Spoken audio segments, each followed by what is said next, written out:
hati kita tergirangi sebab Nabi besar Muhammad. Oke, ada ulama mengatakan la tajzi nabiyyaka ya fata walau jita al-ghairi sa'iri. Umat Nabi, ente mau bilangin Nabi sebagaimana juga, sampai kalau perlu dari Poncol jalan kaki pakai kaki kita, jalan kakinya pakai kedua bola mata sampai ke makom Nabi, tujuannya buat kirangin Nabi, tapi sebaliknya nggak bisa membalas jasanya Nabi besar Muhammad Sallallahu Alaihi Wasallam. Kenapa? Karena paling sedikit aja yang Nabi Muhammad kasih buat kita, yang memuliakannya dari dunia sampai hari kiamat dan sampai akhirat kelak, yaitu isbat kita. Kita punya sandaran. Kalau ditanya kita umat siapa? Muhammad. Kalau ditanya kita umat siapa? Muhammad. Umat Nabi Muhammad. Kalau udah mendengar umat Nabi besar Muhammad, Allah katakan la yasqa bihim jalisuhum, itu umat gak bakalan tercelaka dari Allah Subhanahu wa taala. Alhamdulillah. Kayak kalau dibilang maulid demi maulid kita rayakan. Lalu tujuannya apa? Banyak tujuan, tapi sedikit banyak, yaitu maulid demi maulid diadakan agar menaikkan level kita, rasa kita biar bertambah tentang siapa Nabi besar Muhammad. Karena satu dengan yang lain yang hampir malam hari ini berbeda, hatinya tentang ketika mendengar siapa Nabi besar Muhammad. Ada yang satu kalau mendengar Nabi Muhammad itu spontanitas mulut-mulutnya mengatakan Allahumma salli wa sallim wa barik. Ada sebagian yang begitu, ada sebagian juga yang hampir ketika mendengar nama Nabi Muhammad ada gerakan biasa aja. Betul Pak? Jadi maulid demi maulid diadakan biar menambahkan rasa cinta kita dan level kita biar lebih dekat lagi dengan Nabi besar Muhammad. Al-Imam Al-Mutbah, ada satu ulama besar. Ini kalau dibilang rasanya luar biasa sama Nabi. Kenapa bisa dibilang luar biasa? Beliau mengatakan la ba'anni Rasulullah sa'a ma'addatu minal muslimin. Kalau saja 1 jam saya tidak mengingat Nabi besar Muhammad, maka saya ragu dikategorikan orang-orang Islam Allah Subhanahu wa taala. Orang dulu begitu keadaan mereka sama Nabi besar Muhammad. Makanya wajar orang dulu saudanya duluan ketimbang kita. Dalam hari-hari rutinitas mereka, sibuknya mereka, gak mau terlihat kehilangan sama Nabi besar Muhammad. Kalau kita bukan orang sini nih, maksudnya orang Solo, cuma sama kamari. Itu kalau sholat kadang-kadang Allahu Akbar, lembahan Allahu Akbarnya rapi. Cuma waktu sholat, ya Allah, gajian kapan? Betul banget. Ya Allah, kontrakan dikit lagi bayar. Benar banget. Itu dalam ibadah. Orang dulu enggak, kesibukan mereka enggak mau hilang dari pikiran mereka Nabi besar Muhammad. Alhamdulillah orang kampung Poncol biasa mendawami Ratib Al-Atas, betul? Itu Ratib Al-Atas susunan dari tabain nama Habibnya Habib Umar bin Abdurrahman Al-Attas. Beliau waktu mendengar ada orang yang mengatakan kalau saja hilang darimu sejam Nabi Muhammad, maka aku enggak ragu jadi orang-orang Islam. Habib Umar mendengar hal tersebut menambahkan kalimat tersebut. Apa kalimatnya? Lau ghibta anni Rasulullah tarfata ain ma'adatun mu'minin. Jangankan sejak aku ngedip lalu kemudian membuka mataku tidak mengingat Nabi besar Muhammad, aku yakin dan belum siap menjadi orang-orang yang beriman kepada Allah Subhanahu wa taala. Jadi maulid diadakan tujuannya biar berubah level kita sama Nabi Muhammad. Dengan cara apa? Yaitu membaca atau mengetahui tentang sejarah Nabi besar Muhammad. Kalau dibilang cerita sejarah yang paling enak Nabi, bahkan kalau kita berharap kadang-kadang orang tua pengen banget punya anak soleh dan soleha. Kita pengen, cuma kadang-kadang yang kita kenalkan Upin Ipin. Kira-kira masuk akal kan? Nah iya, Upin Ipin maunya awak lebahan nanti di tangan malaikat, manusia juga bingung dia. Makanya maulid ini biar kita paham siapa Nabi besar Muhammad. Nabi ini bukan orang biasa, luar biasa, sampai-sampai di dalam ayat Al-Quran Allah katakan saking sayangnya Pak kita, beliau dan Allah katakan di Quran, wa'lamu anna fiikum Rasulullah. Kemudian law yuti'ukum ala katsirun minal amr la'anittum. Kalau dari ukuran surganya umat Nabi banyaknya ibadah, maka kita umat bakal dicapekin sama Nabi. Tapi karena kita punya Nabi Muhammad, cuma sebatas cinta dan kenal Nabi Muhammad menjadi bekal masuk surga, maka ibadah kita kan dicapekin. Contoh masuk jauh-jauh, sholat taraweh. Tahu sholat taraweh? Taraweh Nabi ngelakuin sekali, 2 kali ditinggal. Yang sahabat sholat sendiri, kemudian 2 hari, 3 hari kemudian Nabi nggak hadir, nggak sholat taraweh jamaah. Kemudian baru 4 hari baru datang sahabat nanya, ya Rasulullah, apakah ente sakit atau gimana? Tahu alasan Nabi nggak hadir sholat taraweh? Tujuannya satu, khawatir kalau Nabi hadir dari awal Ramadan sampai akhir Ramadan, itu taraweh diwajibkan oleh Allah untuk umat Nabi besar Muhammad. Makanya Nabi absen 2 hari absen. Nah, tujuannya biar Allah tak wajibin. Kalau sekiranya kira-kira nih kalau taraweh diwajibkan oleh Allah, lebahan 5 waktu aja kita bolong, apalagi taraweh. Sekarang saya tanya, jadi umat Nabi enak apa enggak? Enak. Kalau umat terdahulu Nabi Allah Musa, kalau ada pakaian yang najis, kalau umat Nabi gampang. Kalau najisnya masih kecil atau muka masih ringan disiram aja. Yang penting baunya hilang kelar, masih bisa sholat. Tapi umat terdahulu kalau ada pakaian kena najis gak boleh dicuci, potong. Itu kalau pakaian yang kita khawatirin, kalau kulit yang kena najis, potong kulitnya. Na'udzubillah men. Kalau dibilang kita umat yang enak, tapi kadang-kadang kelewatan enak agak sadar kita. Sampai kita cuma berbangga tentang Nabi Muhammad, Nabi ini, Nabi kita begini, Nabi kita begini. Pak, demi Allah, kita di panggilan kita sering sama Nabi besar Muhammad. Jangankan kita, ada satu sejarah cerita. Kalau mau anak-anak, kalau mau jadi orang soleh, tahu cerita orang soleh siapa? Orang yang paling soleh di muka bumi, nggak ada yang lain kecuali Nabi besar Muhammad. Ini ada di zaman Nabi, namanya Rukana. Ini Rukana badannya six pack, buat lu, gue tahu bukan kecil. Ikhlas. Sebelum masuk Islam tantang Nabi, Muhammad, kalau ente bisa menang lawan saya, bukan saya Islam. Kata Nabi, ya saya siap. Singkat cerita, 3 kali buat sama Nabi kalah. Namanya orang Yahudi, orang Muslim gak mau kalah. Yaudah, Anda pengen Islam, cuma satu syarat lagi, boleh apa kagak? Nabi Muhammad subhanallah terbuka, terbentang tangan mereka. Nabi Muhammad terbentang tangannya. Ya Muhammad, Anda pengen syarat, kalau syarat satu ini dipenuhi, saya Islam benar. Rukana bingung nyari apaan nih, alasan apa biar enggak masuk Islam. Gak lama nantang Nabi, ya Muhammad, kalau pohon itu ada pohon tunjuk sama Rukana, kalau pohon tersebut datang kepada dan sujud, maka saya akan masuk Islam. Pikiran Nabi kelar, udah dia nggak bakal bisa, mustahil nih. Dia nggak tahu yang ditantang Nabi besar Muhammad. Dia nggak tahu yang ditantang Rasulullah.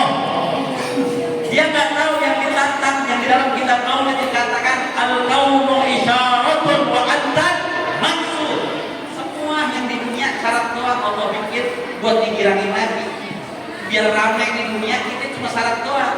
Yang ditujukan oleh Allah satu-satunya makhluk yang ingin diciptakan, nggak lain nggak bukan Nabi besar Muhammad. Makanya kalau kita jadi syarat main cadangan biar tahu di kadang-kadang kita main cadangan udah tahu cuma nggak tahu di nggak aman ditantang karena coba kata Nabi kalau saya panggil ente nggak kaget ente panggil aja bisikin tuh pohon pohon dipanggil Nabi Muhammad itu rukana Tong, kasihan aku Habibnya ini pas dipanggil sama rukana dibisikin tuh pohon dipanggil Muhammad Rasulullah itu tahu Pak pohon gerak ke kanan lepasin akar yang kiri menggerak ke yang kiri lepasin akar yang kanan datang ke hadapan Nabi nyeret seakan-akan punya kaki dan sujud di hadapan Nabi besar Muhammad. Nabi kita itu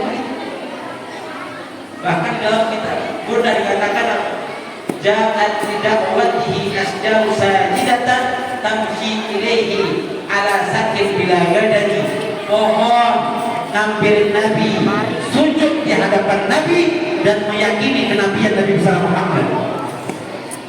Kalau kata ulama Imam Zahabi mengatakan itu pohon sebenarnya pengen dari dulu dipanggil Nabi. Kenapa? Karena setiap apapun yang dilewati Nabi pasti sholawat dan mengucapkan salam sama Nabi. Tapi belum dikasih kesempatan sama Nabi buat datang. Itu pohon udah saking rindunya sama Nabi, tahu-tahu dipanggil luar biasa langsung spontanitas datang ke hadapan Nabi dan mengimani Nabi besar Muhammad SAW. Pohon benda mati yang kita belum tahu. Kemudian biawak Abu Sufyan datang ke Nabi. Ya Rasulullah, Muhammad, kalau saya beriman dengan ente dengan syarat ini biawak kalau dia mengucapkan syahadat saya masuk Islam. Lihat orang musyrik ini bukan gak mau masuk Islam, emang udah mendustai Nabi sampai perkara yang mustahil tantang Nabi. Ini kalau biawak bisa ngomong Muhammad saya masuk Islam. Subhanallah, Allah Nabi besar Muhammad katakan ya biawak antik memang anta Allah. Biawak ngomong. Subhanallah tuh biawak ngomong. Siapa ana? Asyhadu an la ilaha illallah wa annaka Muhammad Rasulullah. Pas ngambil bola. Ini keadaan orang-orang yang benda hewan, benda mati. Apalagi sahabat. Kalau sahabat di hadapan Nabi luar biasa. Pancing itu video katanya. Ini ada ibu yang hadir ya? ada. Bu, dulu ada di zaman Nabi ada nama perempuan namanya Usaibatil Ansari, bangsanya Ansari dia, orang Madinah. Dia pernah ikut perang sama Nabi. Dia jadi perawat. Yang ada yang sakit, ada yang luka sebab perang Uhud, beliau yang merawat. Namanya Usaibah Al Ansari. Ini perempuan tahu-tahu lagi merawat orang sakit. Ada satu orang kafir namanya Abu Gum'ah. Abu Gum'ah ngomong, mana Muhammad tuh? Kalau enggak dia yang mati, saya yang mati sekarang. Itu perempuan yang tadi kerjaan merawat orang yang sakit, tapi mendengar nama kekasihnya yaitu Nabi besar Muhammad, pengen sakit tidak langsung kaget dia, ambil pedang langsung maju langsung perang Abu Gum'ah. Namanya Abu Gum'ah udah siap perang, pakai peralatan perang. Dan perempuan tak pakai apa-apa, langsung melangin Abu Gum'ah karena membela Nabi besar Muhammad. Lihat perempuan, jangan dulu ada lagi Hindun. Di Hindun, bapak, saudaranya, istrinya ikut perang sama Nabi. Tahu di peperangan tersebut tiga-tiganya meninggal syahid. Pas mau datang itu orang-orang yang perang sudah pas pulang dari perang pengen bela sungkawa ke Hindun.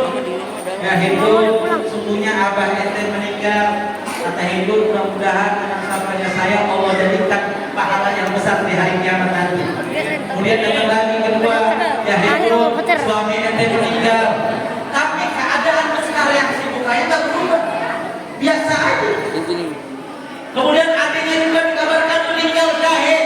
Mudah-mudahan sahabatnya saya diterima oleh Allah dan keluarga saya sakit semua. Kemudian ditanya lagi, belum berhenti, belum pulang dari tempat berdiri. Hindun nanya, sahabat nanya, Hindun nungguin siapa lagi? Saya pengen tanya sama kalian, bagaimana keadaan Nabi besar Muhammad. Bapak, ibu, kakak, nanti semua meninggal, semua syahid, gak reaksi itu apa. Tapi yang ditanya bagaimana keadaan Nabi besar Muhammad. Kemudian sahabat bertanya, Pak Innahu bikhair, jangan takut, Nabi Muhammad sehat, gak apa-apa. Kulini iya, anak gak bakal bisa tenang kecuali ente lihat anak dia, mana dia? Kemudian ditunjukkan hidup di tempat di mana Nabi besar Muhammad berada. Tahu dilihat berada dengan santai, dengan sehat segala macam. Kemudian Nabi bilang kawan ya Hindun, mudah-mudahan diangkat derajatnya, diampun dosa keluarga ente dan diterima amal ibadah bapak, saudara, kakak ente. Kata dari kata itu perempuan, kullu musibatin ba'daka jalan. Demi Allah ya Rasulullah, hal tersebut ente buat saya. Yang penting satu, kau tetap selamat dan tetap sehat, itu adalah hal yang luar biasa bagi saya, kata Hindun, karena kecintaan terhadap Nabi besar Muhammad. Lihat perempuan dulu begitu. Kok bisa, kalau ditanya kok bisa sampai begitu sahabat sama Nabi? Kenapa? Karena kenal sama Nabi. Kalau kita ditanya, Pak, Bu, cinta sama Nabi? Cinta kan? Cintanya dua kali ngomong. Ada palanya doang. Dan ini kalau ada ingat begitu, ingat satu sahabat namanya Zaid bin Thabit.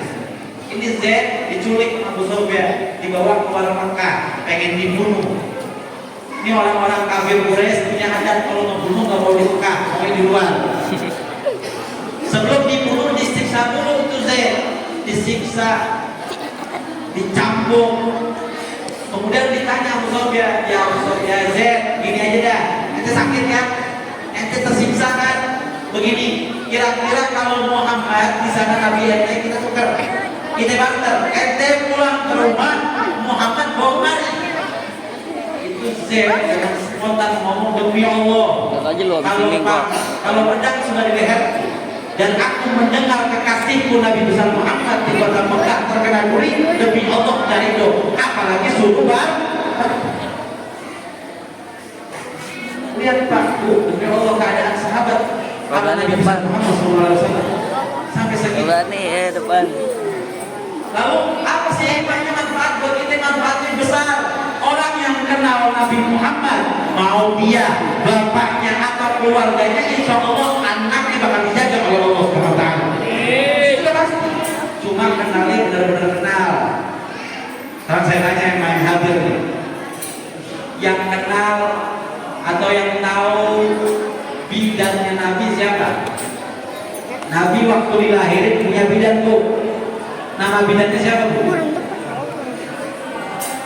Bu, bidannya Nabi namanya siapa?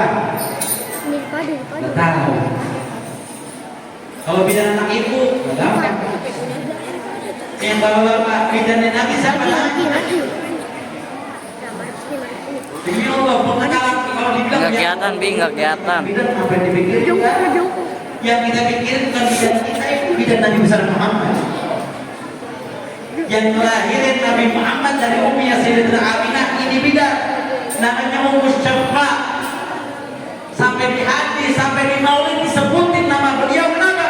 Karena melahirkan makhluk yang mulia yaitu Nabi besar Muhammad. Jadi kalau yang lahir bodo amat, siapa kayak bidannya? Iya, gak pengaruh banget, tapi ini bidan Nabi besar Muhammad. Bukan hanya sahabat perempuan tua atau sahabat laki yang muda atau yang tua, anak kecil pun kalau buat Nabi luar biasa. Ada namanya musuh Nabi, namanya Abu Jahal. Abu Jahal yang membunuh namanya, ada dua anak kecil namanya Mu'ad sama Mu'awid. Nih anak kecil. Itu anak kecil waktu perang Uhud di depan Pak. Ini ada satu namanya sahabat Anas bin Malik, lihat ini satu umurnya 10 tahunan, ini 11 tahunan. Dia nengok pas mau perang, nah ini kok bocah semua samping-samping kita. Kata nih Anas, tadi kira-kira tuh suruh perang apa menjaga ini bocah? Kenapa? Kecil-kecil. Gak tahu ini anak kecil yang kanan narik badannya, narik badannya. Paman, kenapa? tunjukin saya yang namanya Abu Jahal yang mana. Kaget, ngapain Bang? Saya pengen salah satu manusia yang pertama kali yang membunuh dia. Nah, kenapa? Karena dia sudah mencaci Nabi besar Muhammad. Luar biasa. Kaget, dari kecil mau begitu, tahu-tahu yang ini begitu juga. Pino apelo awas. Abu Jahal mana sih orangnya? Jadi apa lagi? Saya pengen pertama manusia yang membunuh dia. Kenapa? Karena dia sudah mencaci kekasihku Nabi besar Muhammad. Ini Muawiyah dalam riwayat umurnya 11-12 tahun. Itu peperangan mulai. Sahabat meriwayatkan ini 2 orang. Itu waktu memerangi Abu Jahal. Gak bedanya Allah kedua lagi ngelak ular. Kenapa? Benar-benar sayangkannya luar biasa. Subhanallah, temparnya Abu Jahal karena 2 anak ini. Ya, anak kecil udah kenal siapa Nabi besar Muhammad. Anak kecil udah berani ngebela Nabi besar Muhammad. Kalau ditanya sebabnya, tahu kenapa? Karena anak-anak mereka kita kenalkan siapa Nabi besar Muhammad. Kayak kita punya anak soleh, pengen baik, tapi kita kenalin makhluk yang paling baik Nabi Muhammad gak bakal baik. Padahal di Quran Allah katakan, Inna nahnu nuhyil mauta wa naktubu ma qaddamu wa atharahum wa kulla shay'in ahsaynahu fi imamin mubin. Kata Allah, saya yang menulis dan menghidupkan orang mati dan hidup. Aku yang menghidupkan orang mati. Dan aku mencatat setiap amalan ibadah seseorang. Kalau ditemukan baik, maka keturunannya akan jadi anak yang baik. Kalau keturunan bapak orang tuanya gak punya amal baik, gak punya pengetahuan tentang Nabi besar Muhammad, maka dikhawatirkan anaknya jadi anak yang gak baik. Tapi insya Allah orang pojok orang baik semua. Kenapa saya bilang orang baik? Karena ini Ustaz Abdullah, Masya Allah, dia belajar atau ngaji sama kakek saya. Saya punya kakek itu Habib Ali. Sampai cucunya ketemu, alhamdulillah, berarti Allah punya amal, kita punya ibadah, punya Ustaz Abdullah ibadah diterima oleh Allah Subhanahu wa taala. Kenapa? Karena bukti kalau amalan tersebut diterima oleh Allah, itu keturunannya dijaga selalu mengamalkan amal soleh. Dan saya punya kakek saya Abdullah bin Fahmi bin Alwi. Ini Ustaz Abdullah pernah ngaji sama kakek saya sampai sekarang ketemu saya. Subhanallah, panjang umur sehat afiat. Berarti apa? Jelas amal langkahnya diterima oleh Allah. Yang kita tanya amalan kita yang hadir sekarang nih, kira-kira modelnya begitu kan? Tergantung, betul. Tergantung apa? Tergantung pemahaman kita siapa Nabi besar Muhammad. Makanya saya ingatkan lagi nih buat orang Poncol. Sebenarnya orang Poncol udah kagak bukan hal yang umum. Ini udah hal biasa buat kalian. Orang-orang tua dulu ngajarin kita 3 perkara. 3 perkara ini yang diajarkan Nabi besar Muhammad. Apa? Kata Nabi Muhammad, "Allimu auladakum ala thalathati khisal." Kata Nabi, ajarkan anak-anak kalian, ajarin, bukan disuruh Pak. Nabi Muhammad kategorikan, "Allimu auladakum", ajarin. Cara ngajarin gimana? Kalau ada anak kita pengen ngaji, jangan disuruh kamu ngaji, ya tetek anak kita ke pengajian. Itu bentuk pengajaran orang tua sama anak. Jangan nyuruh kamu aja, anterin. Nabi katakan itu, "Allimu auladakum", 3 perkara, ajarkan anak kalian 3 perkara. Apa? Pertama, kecintaan terhadap Nabi besar Muhammad. Zaman Nabi Masjid Nabawi penuh Pak. Dan zaman Nabi ini Masjid Nabi penuh. Tahu kenapa? Karena mereka kenal siapa Nabi besar Muhammad. Jadi kamu usah. Jadi kamu usah dipanggil, ayo sholat enggak? Sahabat Nabi waktu mau sholat nggak usah dipanggil, ayo sholat enggak? Mereka mendengar azan buru-buru masuk sholat ibadah sama Nabi besar Muhammad. Oh, sekarang enggak lihat zaman sekarang, bukan di sini nih orang tua. Jam 10. Kalau pas kita masuk ke masjid masih ngomongin tong Lewat 12. masuk, betul bukan? Kenapa? Karena mereka nggak kenal idola mereka Nabi besar Muhammad. Pisangku kejepitin anjing. Demi Allah, kalau mereka anak-anak kita dan sekarang kita idolakan siapa Nabi besar Muhammad, orang tua nggak akan ikut pendidikan. Apa sih dia? Gue sama apa? Sebagian orang datang ke kita, Bin, atau sebagian ustaz doain apa anak saya ini. Emang iya? Susah banget tentang ini ya. Kenapa? Karena kita sebagai orang tua mau jauh dari tanggung jawab. Padahal tanggung jawab pertama orang tua sama anak, kenalkan anak siapa Nabi besar Muhammad. Oh, kita punya Nabi kita mulia.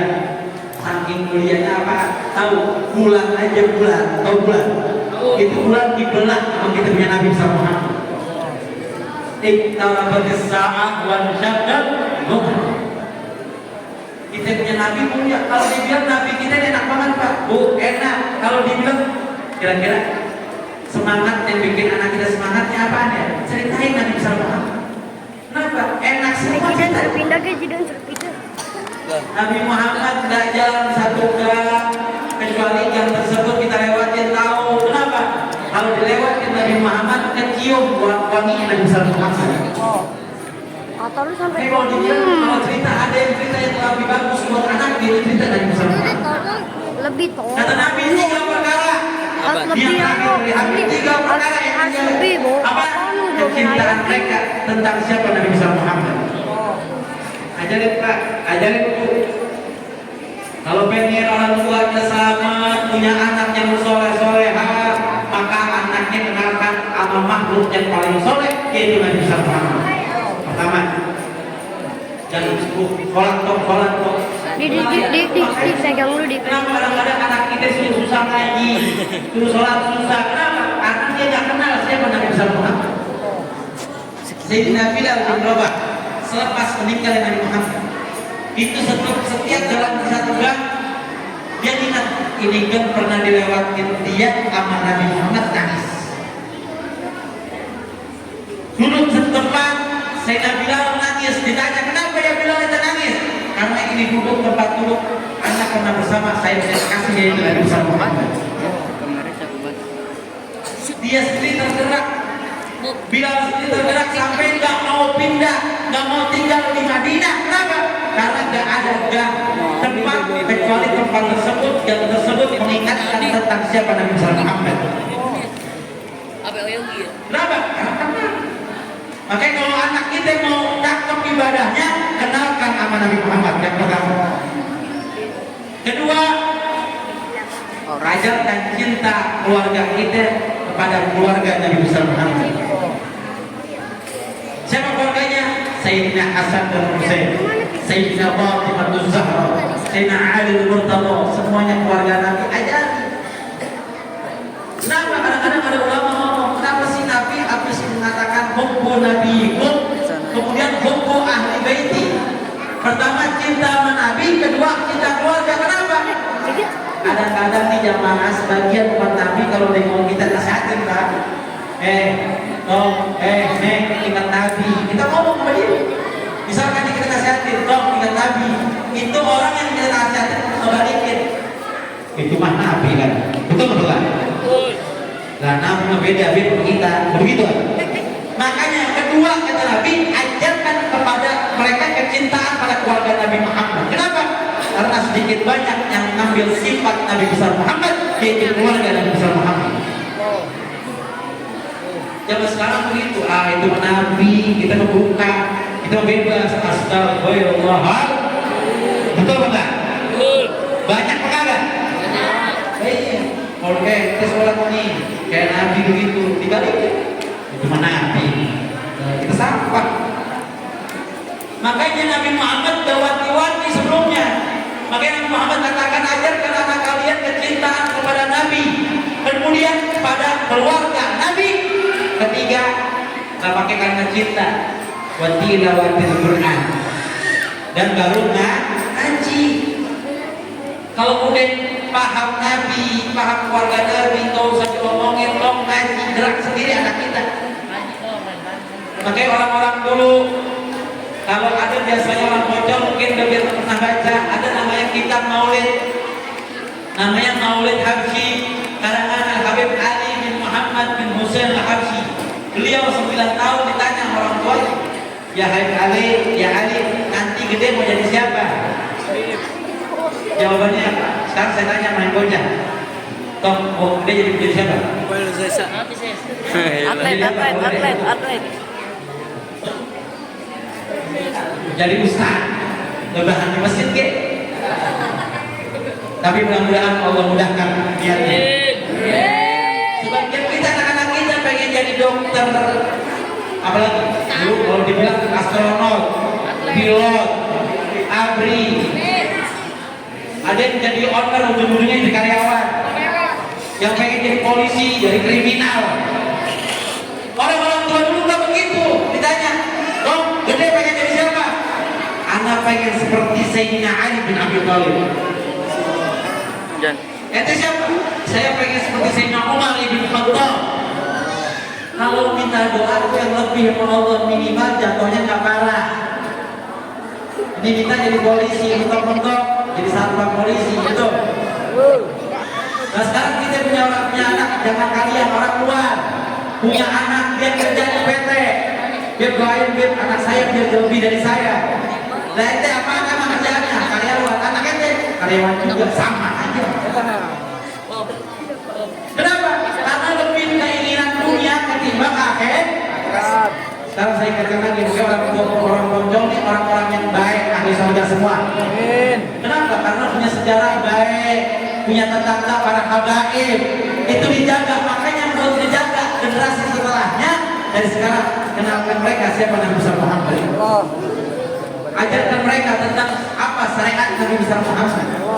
Kalau kita alhamdulillah Pak, yang tua-tua, yang muda-muda sekarang, alhamdulillah maulid masih bisa dihadirin habib, bisa dihadirin kiai. Yang kita tanya satu, kira-kira generasi kita ke depannya tahu kiai apa habib? Kenal makan, takut-takutnya habib kagak, kiai kagak, maulid bid'ah.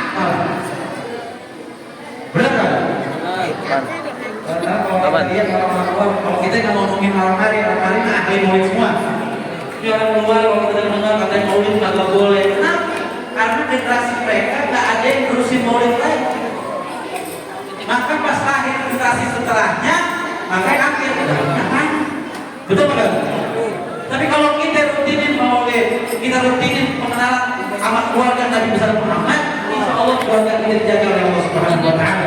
Dan mudah-mudahan kita berikan keberkahan oleh Allah Subhanahu Wa Taala. Tentunya orang-orang tua kita, guru-guru kita, diberikan kesehatan oleh Allah, diberikan keberkahan oleh Allah Subhanahu Wa Taala. Amin. Menjadi anak-anak yang soleh-solehah, melangkah sesuai ajaran Nabi besar Muhammad. Dan kesehatan oleh Allah, diberikan oleh Allah, dan orang tua kita yang sudah meninggal dunia, mudah-mudahan diangkat derajatnya oleh Allah Subhanahu Wa Taala. Diistimewakan tempatnya oleh Allah Subhanahu Wa Taala.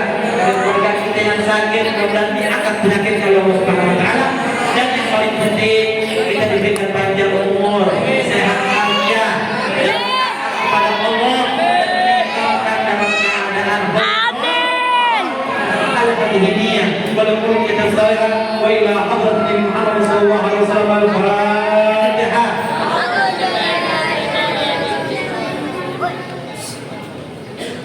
Ya